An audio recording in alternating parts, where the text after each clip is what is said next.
Muito bem, pessoal, de volta então. Vamos agora corrigir uma prova do Ministério da Educação e Cultura desse ano de 2015. Essa prova tem 16 itens de direito constitucional, devidamente selecionados aqui no material que vocês já possuem e já devem ter tentado resolver. Vamos aos comentários pertinentes a cada um desses itens. Vamos lá. Conhecimentos gerais, todas as áreas, ano de 2015, naturalmente a banca é o CESP. Primeiro item, a primeira questão, o enunciado pede acerca dos direitos e garantias fundamentais e de aplicabilidade das normas definidoras de direitos e garantias fundamentais.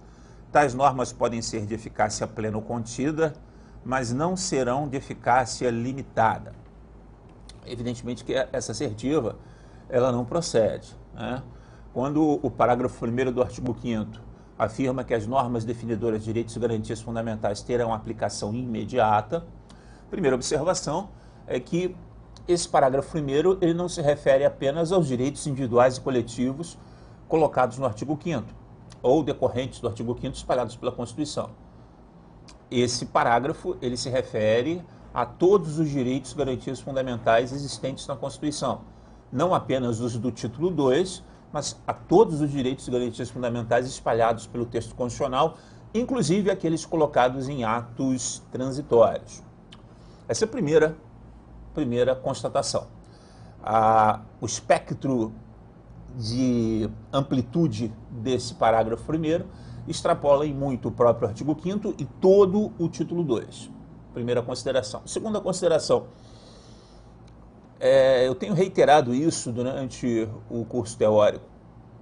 Afirmar que um dispositivo constitucional tem aplicabilidade imediata não é sinônimo de dizer que esse dispositivo constitucional tem natureza autoaplicável ou autoexecutável. São duas coisas diferentes. Quando a Constituição afirma, como de fato afirma aqui, que os direitos e garantias fundamentais têm aplicabilidade imediata, ela estabelece parâmetros de liberdade negativa para a atuação estatal, bem como para a atuação de qualquer particular que pretenda ofender qualquer direito ou garantia fundamental constante do texto constitucional, ainda que esse direito e garantia fundamental careça de devida e específica regulamentação.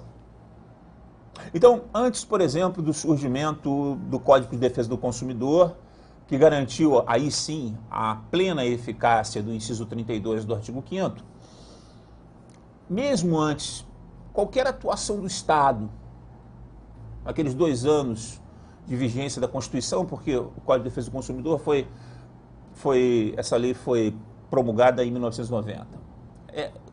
Ora, nenhuma atuação do Estado, nenhuma política de governo, nenhuma política pública seria tolerada, mesmo na ausência da lei regulamentadora, tentando de alguma forma eclipsar, obstacular, turvar as relações de consumo em favor, ou melhor, em desfavor do consumidor, em favor do comerciante, do fornecedor. Então há, efetivamente, vários direitos e garantias fundamentais que estão ainda inseridos, infelizmente, depois de quase 27 anos de vigência da Constituição, inexplicavelmente inseridos em dispositivos constitucionais de eficácia limitada quanto a princípios institutivos. É o caso, por exemplo, do direito de greve do servidor público civil. É o caso da retenção dolosa de salário na forma da lei, que até hoje não existe. É o caso da proteção em face da automação na forma da lei, que até o momento não existe. Esses 2 exemplos, incisos do artigo 7º da Constituição. E tantos outros casos. Então, classificar uma norma da Constituição que os fundamentais estejam ou não no título 2 como norma de eficácia limitada quanto a princípios institutíveis é perfeitamente crível, perfeitamente possível, e exemplos não nos faltam. Então, diante de tudo isso e por tudo isso, essa primeira assertiva eu vou marcar como errada. Vamos à segunda. Acerca dos direitos e garantias fundamentais e de aplicabilidade das normas constitucionais, é a mesma questão, só é um outro item. Julguem o item a seguir. De acordo com a jurisprudência do Supremo Tribunal Federal, as normas decorrentes de tratados e convenções internacionais sobre direitos humanos, regularmente internalizadas no ordenamento jurídico brasileiro, apresentam status supralegal, ainda que não tenham sido aprovadas segundo o rito previsto para o processo legislativo das emendas à Constituição. Perfeito. Assertiva está corretíssimo. Vamos lá. Para que um tratado internacional do qual a República Federativa do Brasil seja signatária produza efeitos dentro do território nacional, modifique relações jurídicas nacionais, é necessário que haja uma convergência de vontades. De um lado, o Congresso Nacional aprova um decreto legislativo. Em regra, esse decreto legislativo é aprovado por maioria simples ou relativa. Do outro lado, você tem um decreto presidencial que promulga aquele decreto legislativo. Então, são dois decretos, um legislativo e outro presidencial. Só então, e só a partir de então, o tratado internacional será uma norma jurídica internalizada e, portanto, de observância coercitiva, de observância obrigatória por toda a sociedade brasileira. Muito bem. O parágrafo 3º do artigo 5º, inovação trazida pela Emenda Constitucional número 45 de 2004, cria uma situação onde, satisfeitos determinados requisitos, um tratado internacional que seria efetivamente convertido em decreto legislativo deveria ser aprovado não pela maioria simples ou relativa, mas por uma maioria qualificada de 3/5 em 2 turnos de votação em cada casa do Congresso Nacional. Ou seja, não haveria uma sessão conjunta do Congresso. Haveria a tramitação na Câmara, ou a tramitação na Câmara e a tramitação no Senado. E só então esse tratado internacional, uma vez que trate do tema direitos humanos e uma vez que seja posterior à promulgação da Emenda 45, esse tratado internacional teria ou tem status de norma constitucional derivada. O único exemplo que me ocorre até agora é o Pacto de Nova York de 98, que trata da inserção na sociedade das pessoas portadoras de necessidades especiais. No entanto, como eu venho advogando há muito tempo e as bancas examinadoras vêm assim reconhecendo, não obstante, exista posicionamento doutrinário em sentido inverso. No entanto, não basta que um tratado seja ratificado pelo Congresso sobre direitos humanos para que ele tenha status de norma constitucional derivada, de emenda constitucional. Se, porventura, esse tratado é ratificado sem observância daquele rito, ainda que após a Emenda 45, sim, porque antes da Emenda 45, os tratados internacionais sobre direitos humanos, o Supremo decidiu que foram recepcionados como normas supralegais. Mas a questão aqui não trata dessa hipótese. Ela trata de um tratado internacional ratificado após, já sob a vigência da Emenda 45, mas que não tenha seguido o rito formal de 2 turnos de votação em cada casa, com 3/5 dos votos em cada uma das votações, para ser aprovado. Ou seja, esse decreto legislativo foi deliberado em sessão conjunta do Congresso Nacional e foi aprovado por maioria simples ou relativa.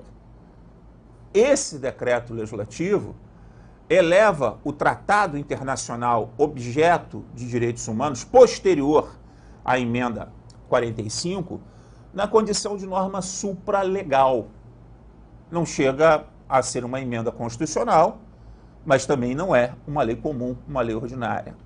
É essa a posição do CESP e, portanto, não obstante a gente encontre posicionamentos doutrinários em sentido contrário, a opção aqui foi considerada correta.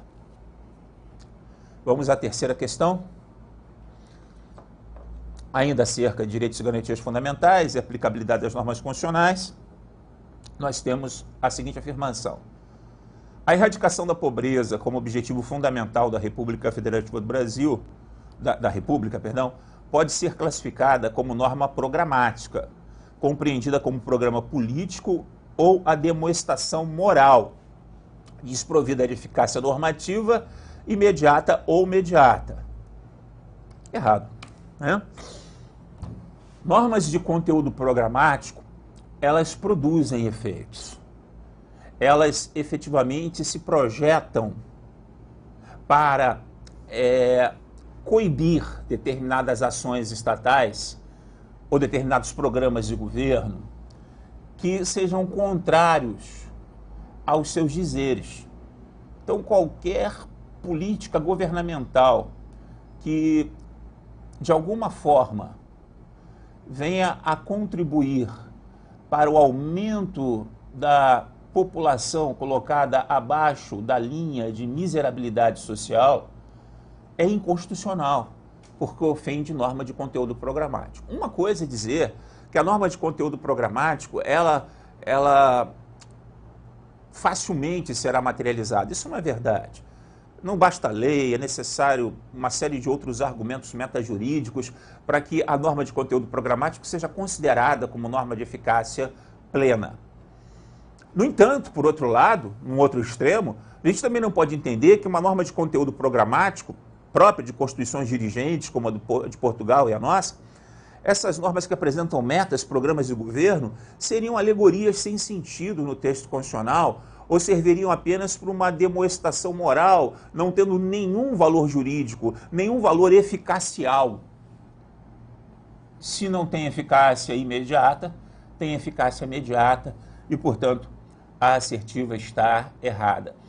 Na Constituição não há espaço para gordura, tecnicamente falando, hermeneuticamente falando. Tudo que está inserido na Constituição, tanto na parte permanente quanto nos atos transitórios, e aí nos atos transitórios eu estou me referindo a normas constitucionais ainda não exauridas, que ainda produzem efeitos, posto que são transitórias, mas que ainda estão com o seu vício, ainda estão produzindo alterações em relações jurídicas existentes no país. Todas essas normas, elas têm valor jurídico. Não apenas valor moral, valor jurídico também. Claro que algumas com maior intensidade de coercitividade, as já regulamentadas ou as que nasceram prontas de eficácia absoluta, outras ainda carecendo de um requisito ou vários, mas não são desprovidas de valor jurídico por causa disso. Consequentemente, a terceira assertiva está errada. Quarta assertiva. A respeito da organização político-administrativa do Estado brasileiro, da administração pública e dos servidores públicos, julgue o seguinte item. O presidente da República tem competência para criar território federal e fixar sua respectiva organização administrativa e judiciária por meio de medida provisória, desde que presente os requisitos constitucionais de relevância e urgência. Errado, né? Claro que não, né? Primeiro porque medida provisória não pode tratar de matéria reservada à lei complementar. E segundo que a criação de um território federal não se dá pela vontade do presidente da República tão somente. Se dá pela vontade do Congresso Nacional, que deve aprovar lei complementar para tanto. E isso, claro, no parágrafo 2º do artigo 18 da Constituição. E o que é interessante, né, que você, enquanto candidato, tenha a exata percepção das consequências de uma eventual criação de um território federal. Então, se esse território federal for criado, existem algumas certezas doutrinárias, que como certezas doutrinárias podem ou não se confirmar, mas há uma certeza doutrinária muito forte, muito intensa, de que o território federal recém-criado não seria considerado uma entidade federativa.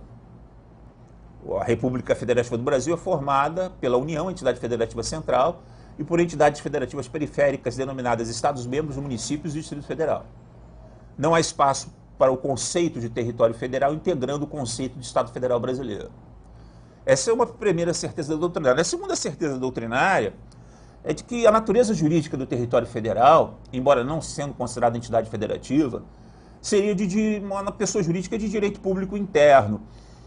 Segundo o professor José Afonso da Silva, seria uma autarquia da União. Outra certeza, e essa não é uma certeza questionável, é que nesse momento nós não temos nenhum território federal no Brasil.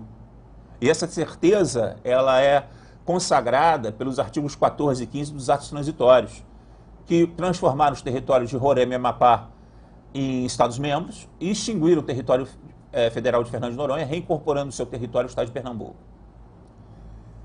Então, há certezas, né? Por enquanto, algumas dessas certezas podem se confirmar ou não, mas há algumas certezas.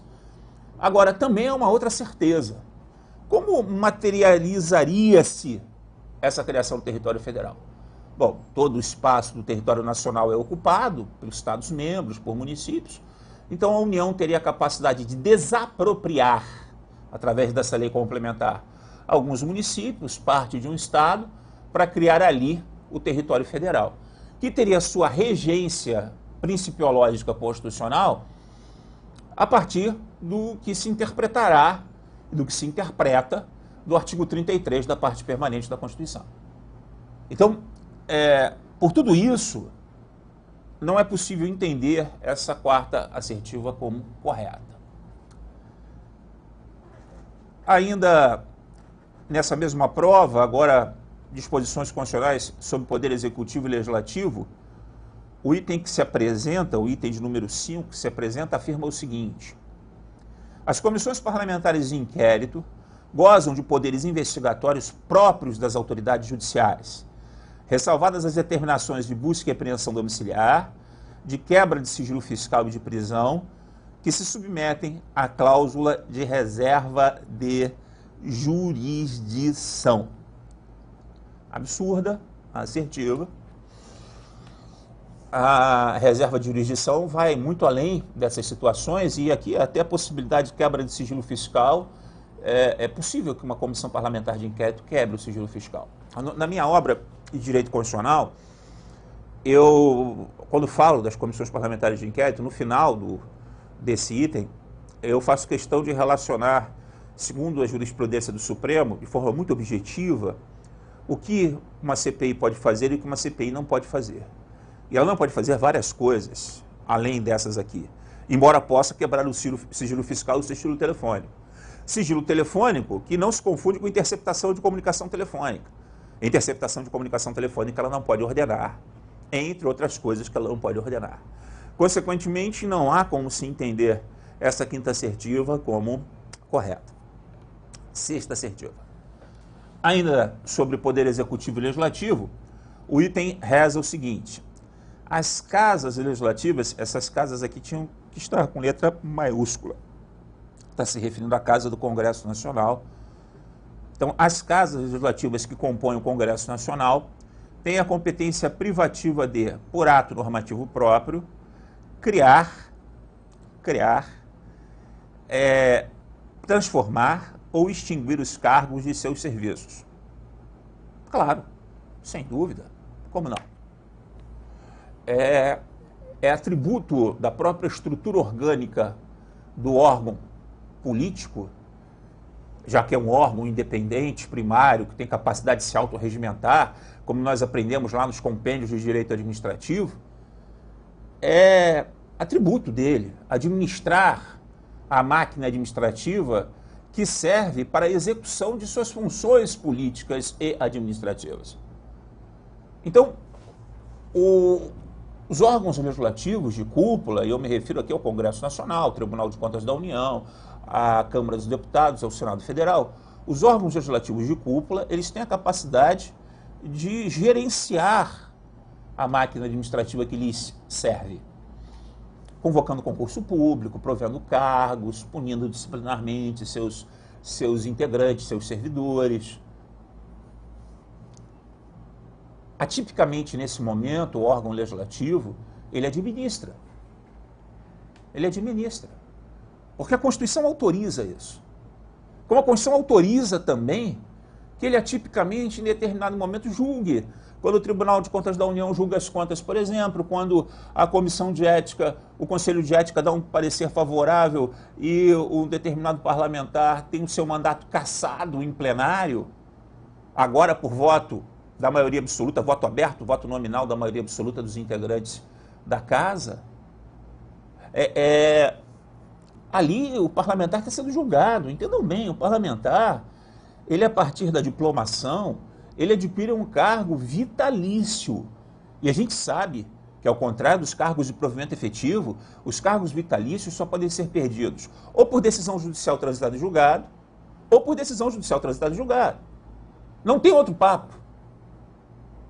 Só pode ser por decisão judicial. Então, nesse momento em que o parlamentar ele tem o seu mandato cassado pelo plenário da casa, a casa ali não está numa atividade tipicamente legislativa, e sim numa atividade atipicamente judicante.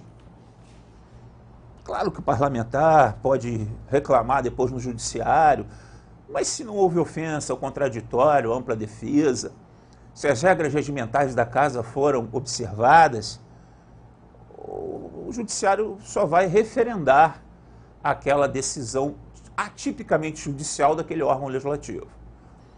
Então, da mesma forma que uma casa legislativa pode atipicamente administrar, pode atipicamente julgar, a assertiva está correta. Pausa para o café, daqui a pouco a gente volta para continuar a resolução desses itens. Como eu disse, são 16 itens, esse foi apenas o sexto, mas se fosse para dar só o gabarito, você não precisava assistir essas correções. Até já.